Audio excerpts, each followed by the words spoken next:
Right, let's talk about these 4 things. Number 1, Naturena Nabi being confirmed to have left the team that he was coaching in Morocco and is coming to Kaizer Chiefs.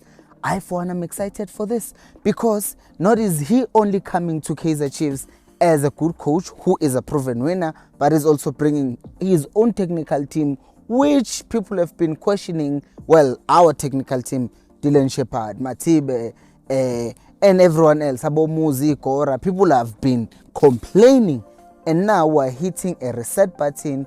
New technical team, new everything. Nabi comes with the people that he wants, comes with the people that he trusts or whom he trusts, and now he's going to come to Kaizer Chiefs and do things. Like, I'm just so excited. Like, tell me, Uguti, how do you feel hearing this news? And Uguti, we are finally getting a coach who, by the way, wanted to come last season, but then they fumbled it.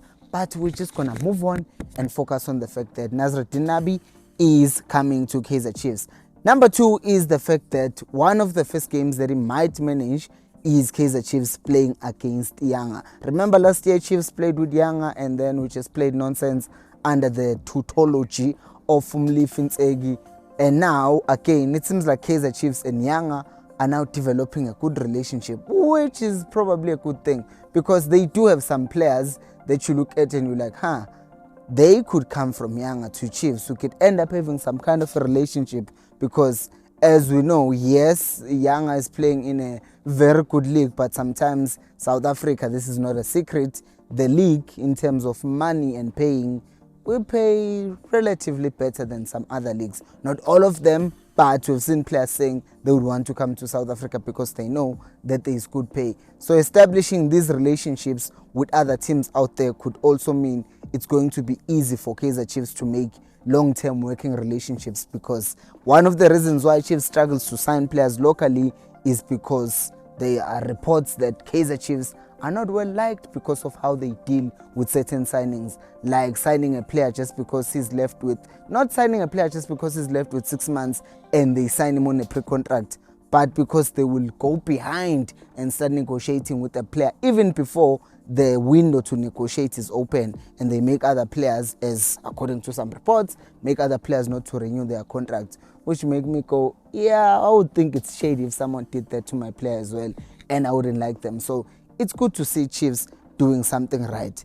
If you are enjoying this video, please do make sure to like the video and subscribe to the channel if you are new. You can also become a member of this channel by clicking on the link that's on the description or on the pinned comment. It's only 20 rands to be a member, and you get a sticker next to your name, and it also helps me to prioritize those people who are members to the channel when I respond to comments, because there are a lot of them. So do help the channel by becoming a member. Let's continue. What I am not sure is right though is the fact that there is a striker, Mothiba, who we talked about a few days ago, that he said that there's been no contact made to him or made from Kaizer Chiefs to him. Whatever, Englishman is doing the things. He said he's not been contacted or had not been contacted by Kaizer Chiefs about anything. You know what happens next is that he is spotted at Naturena, yes, the village, Kaizer Chiefs training facilities. I would say, hey, maybe he was there because of the fact that he was training with the team, except that the team is not training. Because I would say that maybe because some players do this, they would train with another team, not because they want to join the team, just because they want to keep themselves fit.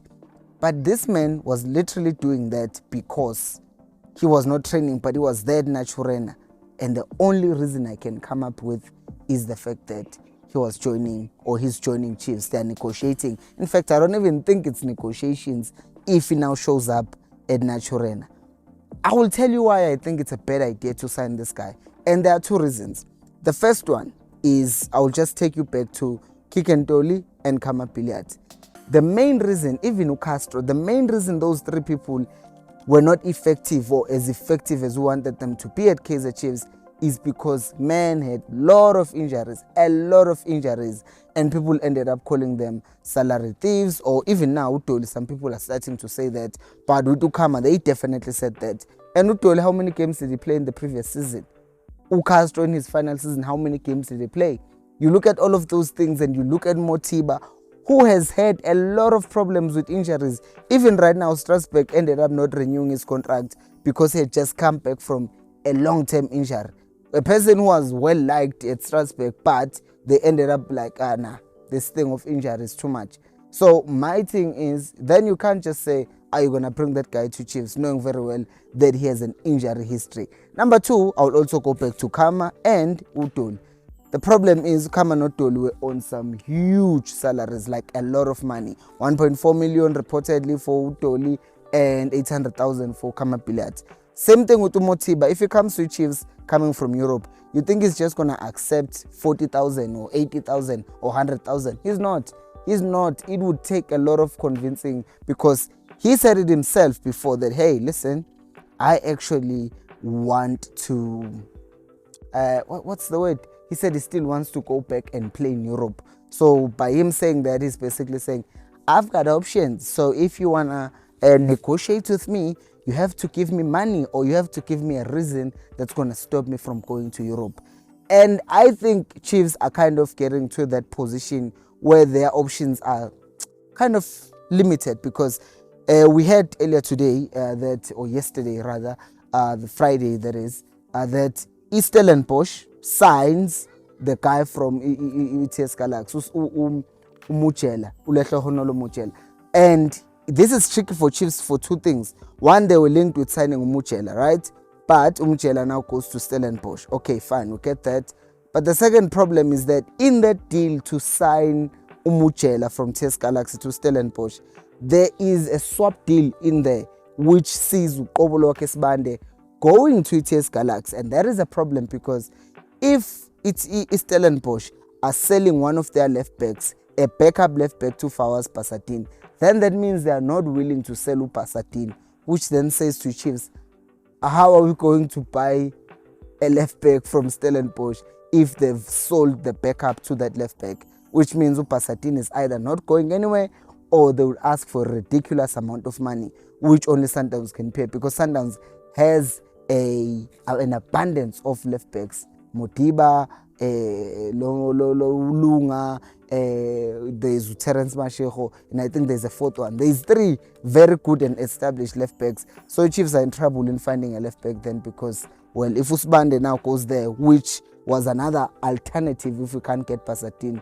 then we're truly in trouble. So let me know what you think about that. Let's talk about the fourth thing, which is Edmilson Dove's contract getting extended by Kaizer Chiefs. What do you make of that? Because, yeah, what do you make of that? I'm just going to ask you that question and say, because while we're talking about left backs, he is very an option to play there. But whenever they've tried to play him in that position, he's ended up getting injured. So that's also another question. Do we keep him, or do we keep him as a backup for T-Clock? Let me know down in the comment section below. Thank you so much for watching. And until next time, remember, equals Alpelumo.